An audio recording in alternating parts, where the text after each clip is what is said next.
2025 साल, दुनिया एक बार फिर एक बड़े संघर्ष की ओर बढ़ रही है। भारत और पाकिस्तान के बीच हालात इतने बिगड़ चुके थी कि अब दोनों देशों की सेनाएं आमने सामने थीं। और फिर होता है वो जिसकी सबसे ज्यादा आशंका थी। भारत ने पाकिस्तान पर मिसाइलें दाग दी, लेकिन हैरानी की बात यह है कि पाकिस्तान उन्हें रोक नहीं पाया।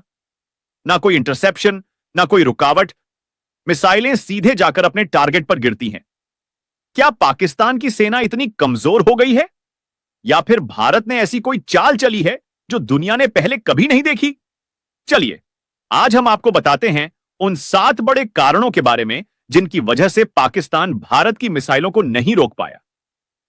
सीन 1, एयर डिफेंस की हकीकत। पाकिस्तान के पास जो वायु रक्षा प्रणाली है वो ज्यादा आधुनिक नहीं है।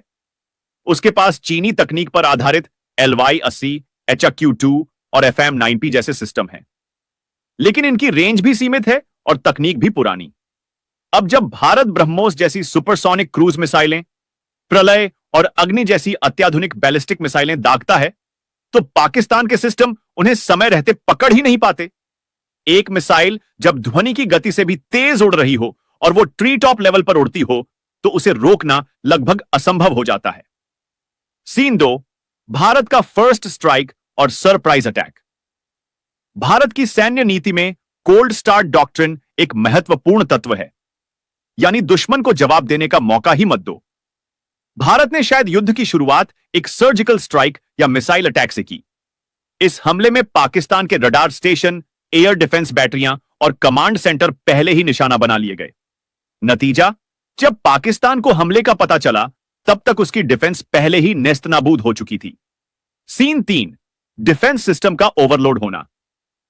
भारत की मिसाइल नीति सिर्फ एक मिसाइल एक टारगेट तक सीमित नहीं है।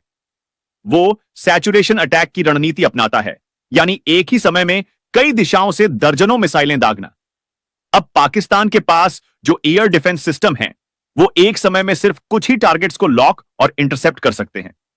जब हमले की संख्या सिस्टम की क्षमता से ज्यादा हो जाती है, तो डिफेंस सिस्टम क्रैश हो जाता है या मैन्युअली डिसेबल करना पड़ता है। सीन 4, तकनीकी असमानता। अब बात करते हैं तकनीकी खाई की। भारत ने पिछले कुछ वर्षों में अपनी मिसाइल टेक्नोलॉजी को अंतरराष्ट्रीय स्तर पर अपडेट किया है। रूस से आया S-400 ट्रायम्फ सिस्टम, स्वदेशी एडवांस्ड एयर डिफेंस प्रोग्राम और हाइपरसोनिक मिसाइलें, ये सब अब भारतीय सेना के पास हैं। वहीं पाकिस्तान अब भी पुराने सिस्टम पर निर्भर है, जिसे चीन से आयात किया गया और जिसमें खुद की R&D लगभग ना के बराबर है। सीन 5, राजनीतिक संयम या मजबूरी। कुछ एक्सपर्ट मानते हैं कि पाकिस्तान ने जानबूझकर जवाब नहीं दिया। क्यों?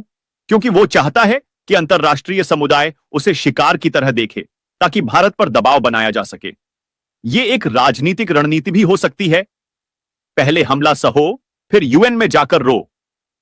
सीन 6, भारत की इलेक्ट्रॉनिक वॉरफेयर क्षमता। अब युद्ध सिर्फ मैदान में नहीं होता, बल्कि साइबर और इलेक्ट्रॉनिक फ्रंट पर भी लड़ा जाता है। भारत ने अपने इलेक्ट्रॉनिक वॉरफेयर यूनिट्स को पहले से ही एक्टिव कर दिया था। GPS jamming, radar blinding, cyber attack, इन सब का इस्तेमाल करके भारत ने पाकिस्तान के डिफेंस सिस्टम को अंधा बना दिया।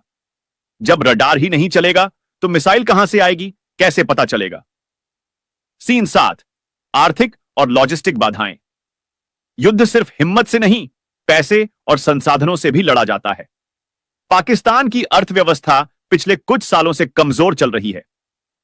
IMF के कर्ज, डॉलर की कमी और राजनीतिक अस्थिरता के चलते वो लंबे समय तक हाईटेक युद्ध नहीं झेल सकता।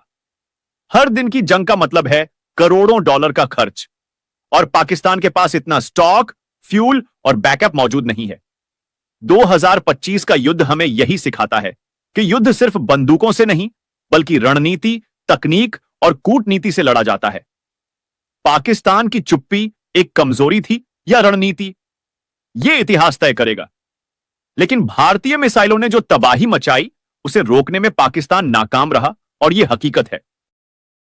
अगर आपको यह विश्लेषण पसंद आया हो तो वीडियो को लाइक करें, चैनल को सब्सक्राइब करें और कमेंट में बताएं कि आप अगला वीडियो किस विषय पर देखना चाहते हैं। मिलते हैं अगली बार एक और रणनीतिक विश्लेषण के साथ।